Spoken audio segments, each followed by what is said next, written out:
In the heart of a quiet Pennsylvania morning, an old Harley-Davidson roars down a country road, its rusty frame shaking under the weight of a man the world has forgotten. Frank Sullivan, 80 years old, grips the handlebars, his eyes steady, unaware that minutes from now, two young cops will pull him over, mocking his age and his bike, threatening to drag him to a psych ward. But this is no ordinary old man, and this is no ordinary ride. What unfolds next is a firefighter tribute that will turn a small-town street into a stage of honor, revealing a hero's past and a lesson that'll echo far beyond the rumble of that Harley. Welcome to the Firefighter Tribute channel. Before we dive deeper into the story, we'd love to hear from you in the comments below. Where are you tuning in from? Share your thoughts or a story about the firefighters who've touched your life. If these stories resonate with you, hit that subscribe button to support the channel and join us in celebrating the inspiring tales of firefighters everywhere. In the quiet of a Pennsylvania morning, where the air carries the crisp scent of autumn leaves and the distant hum of a small town waking up an old Harley-Davidson, rumbles down a country road. Its engine growls a deep, throaty sound that echoes across fields dotted with hay bales and fading barns. Behind the handlebars sits Frank Sullivan, 80 years old, his weathered hands steady, his eyes fixed on the horizon. To the folks in this town, he's just an old man on an old bike, a relic from another time. But Frank Sullivan is more than what meets the eye. 50 years ago, he was a legend. A firefighter who ran into flames when others ran out, a man who saved lives and shaped heroes. Now at 80, he's just trying to get to the hardware store to fix his tractor. Life, as it often does, has a way of hiding its heroes in plain sight. The road stretches out before him, lined with maple trees, shedding their golden leaves. Frank's Harley, a 1968 model, is no showpiece. Its chrome is dulled, its black paint chipped, and rust creeps along the edges of the fuel tank. But it runs, and that's all Frank cares about. He's never been one for appearances. His denim jacket is frayed at the cuffs, his boots scuffed from years of work on a small farm 10 miles outside of town. Every morning he wakes at 5, just as he has for decades, a habit carved into him by 50 years with the Philadelphia Fire Department. Discipline runs through his veins like the gasoline in his bike. He knows every bolt, every gear, every quirk of the machines he's kept running since he was a young man. The Harley roars beneath him, a reminder that some things, no matter how old, still have life left in them. As Frank nears the edge of town, the road widens and the first signs of life appear: a gas station, a diner, a row of small shops with faded awnings. He slows at a traffic light, the red glow reflecting off his visor. The Harley's engine settles into a low, steady rumble, vibrating through the quiet morning. Behind him, a flash of red and blue lights catches his eye in the side mirror. A police cruiser pulls up its siren, giving a short, sharp blip. Frank's heart doesn't race. He's faced worse than flashing lights, blazing infernos, collapsing buildings, the screams of trapped families. He eases the bike to a stop by the curb, his hands still on the handlebars, his posture calm. The cruiser door opens, and Officer Emily Carter steps out. She's 29 with 4 years on the local police force, her uniform crisp and her mirrored sunglasses glinting in the morning sun. Her stride is confident, her voice sharp as she approaches.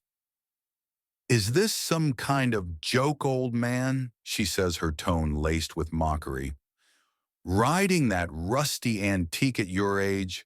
Shut it off. Now." Frank doesn't flinch. He turns off the engine, the Harley falling silent.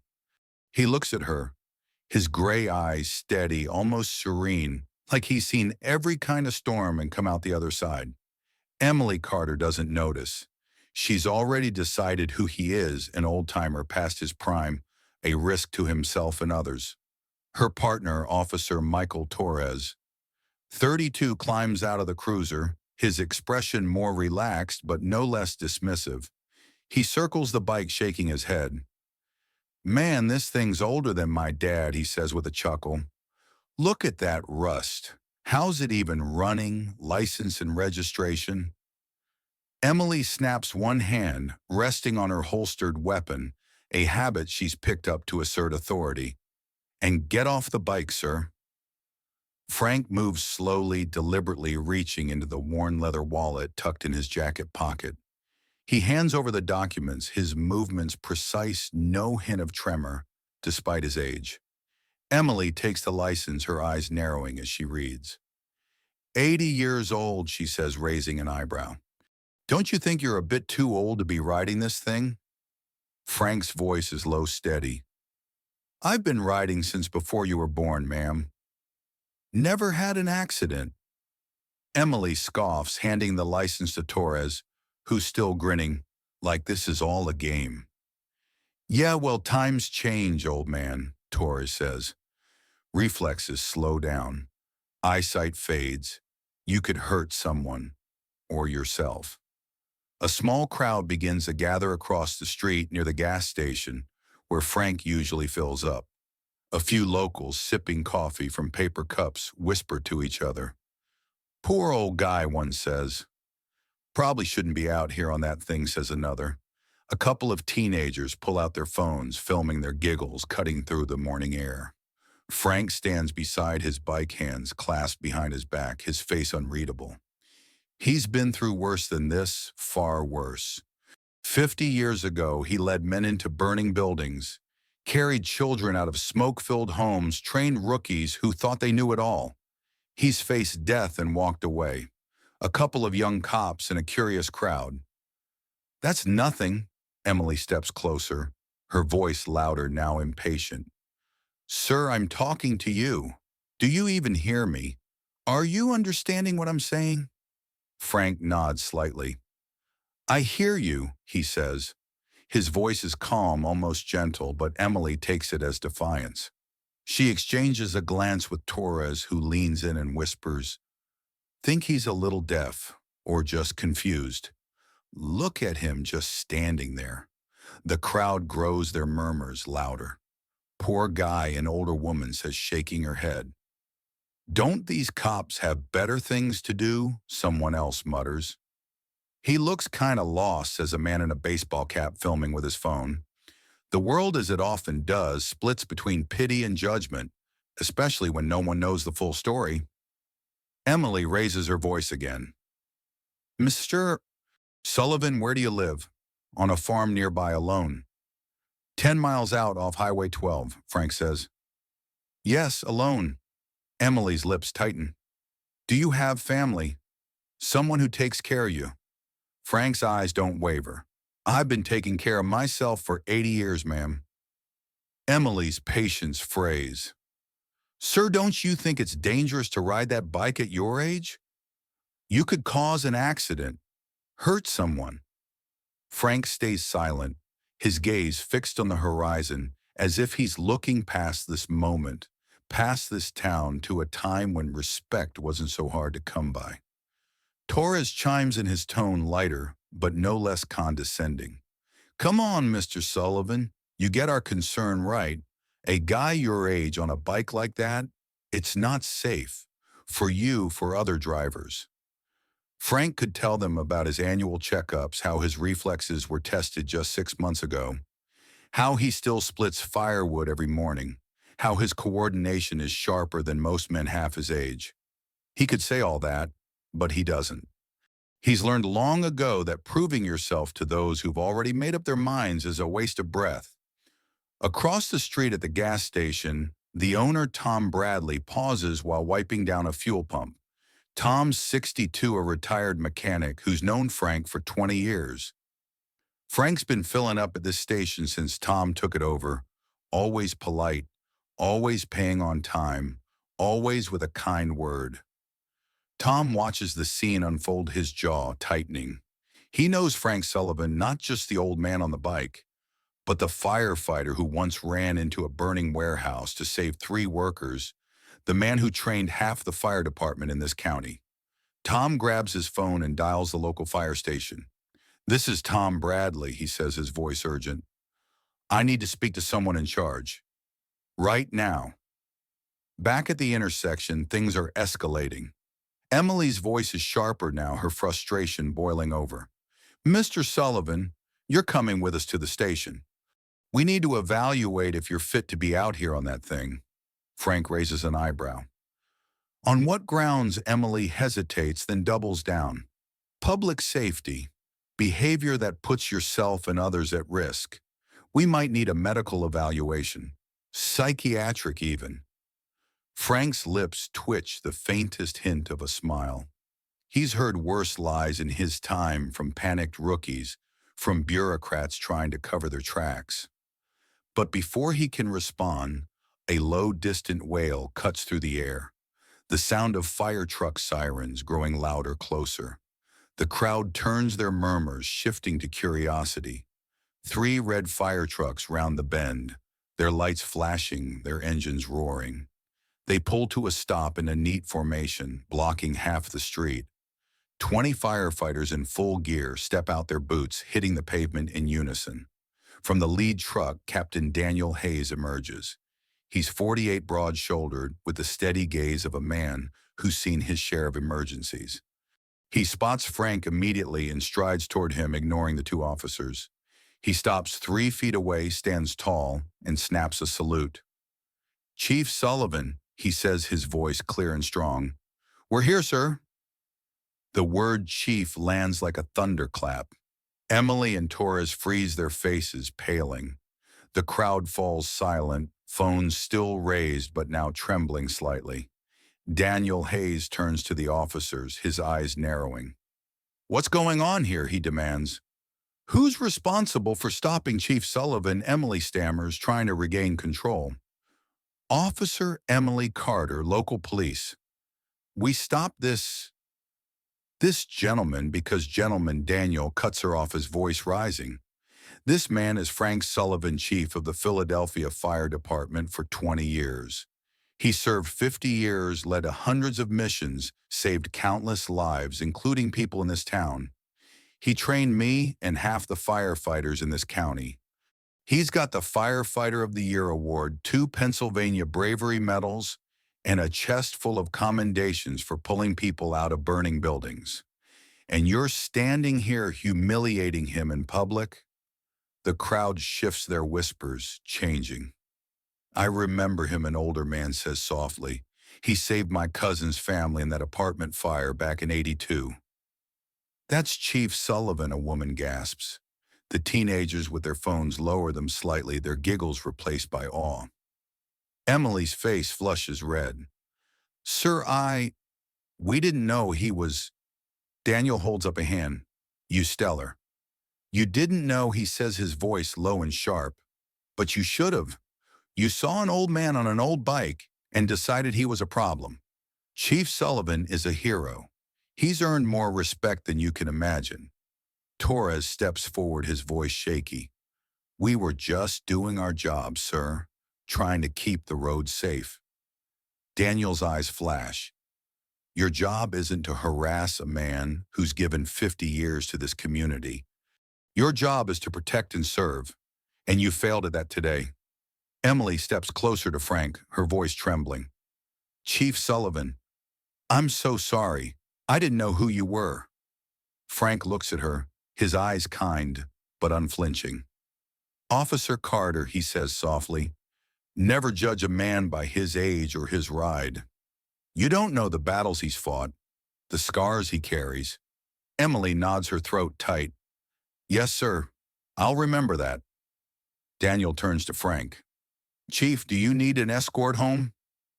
Anything at all. Frank shakes his head, a small smile breaking through. I'm fine, Captain. Thanks for coming. Daniel salutes again. Always, sir. We'll always have your back. Frank walks to his Harley, the crowd parting silently. The firefighters form a corridor, standing tall as he mounts the bike. The engine roars to life, a deep, powerful sound that fills the street. Frank rides off, the Harley's rumble fading into the distance, leaving the town in a hush of respect. A week later, the sun is setting over Frank's small farm. painting the sky in shades of orange and pink. His white wooden house sits quietly, its porch adorned with two rocking chairs. In the yard, his 1975 John Deere tractor gleams with fresh repairs, and the Harley rests under the shade of a massive oak tree. Frank is beneath the tractor, his coveralls stained with grease, a wrench in his hand. The hum of a car engine draws his attention. A police cruiser pulls into the driveway, and Emily Carter steps out holding a tin of homemade cookies. She's in civilian clothes now, her expression nervous but determined. Chief Sullivan, she calls, walking toward him. Frank slides out from under the tractor, wiping his hands on a rag. Officer Carter, he says, his voice warm. What brings you out here? She hesitates, then holds out the tin. I wanted to apologize again, and to talk if that's okay. Frank nods toward the house. Come on in. Got a fresh pot of coffee. Inside the modest kitchen, Frank pours coffee into two chipped ceramic mugs. They sit at an old oak table, the tin of cookies between them. Emily takes a deep breath. Chief, I was wrong. I judged you without knowing you. I'm so sorry. Frank sips his coffee, his eyes thoughtful. Why'd you become a police officer, Emily? She blinks, surprised by the question. I wanted to help people, keep them safe, make a difference. Frank nods. Good reasons. Tell me, how many accidents have you seen caused by old folks like me? Emily pauses, then admits, not many, sir. Most are younger drivers, speeding, texting, drinking. Frank smiles gently. Then why'd you assume I was the problem? Emily looks down, her face flushed. I don't know. I saw the bike your age and I just assumed. I was wrong. Frank stands and walks to the window, looking out at his grazing cows. Respect isn't about a uniform or a title, he says. It's about how you treat people. Every soul's got a story, Emily. You don't know what they've been through. She nods, her eyes bright with unshed tears. I get it now, sir. I'll do better. I promise. Frank turns, his smile warm. That's all anyone can do. Learn and keep going. Just like this old bike of mine. Emily glances out the window at the Harley, its rusted frame gleaming in the fading light. It's been running longer than I've been alive, she says softly. Frank chuckles. And it'll keep running long as I take care of it. Just like we all do, with a little care. As Emily drives away, Frank returns to his tractor, the Harley standing proud nearby. The old bike has seen decades, carried him through a life of service, and still has roads to travel. So does Frank Sullivan. And so do we all if we listen to the stories carried by those who came before us. As the sun dips below the horizon, casting a warm golden glow over Frank Sullivan's small Pennsylvania farm, the old Harley-Davidson stands proud under the oak tree, its rusted frame a testament to a life well lived. Inside, Frank sips the last of his coffee, the empty mug resting on the worn oak table where moments ago he shared a quiet truth with a young officer seeking redemption. Out in the fields, his cows graze peacefully, and the John Deere tractor gleams with fresh repairs, ready for another day's work. Frank Sullivan at 80 is no stranger to hard work, to sacrifice, to carrying on when the world underestimates you.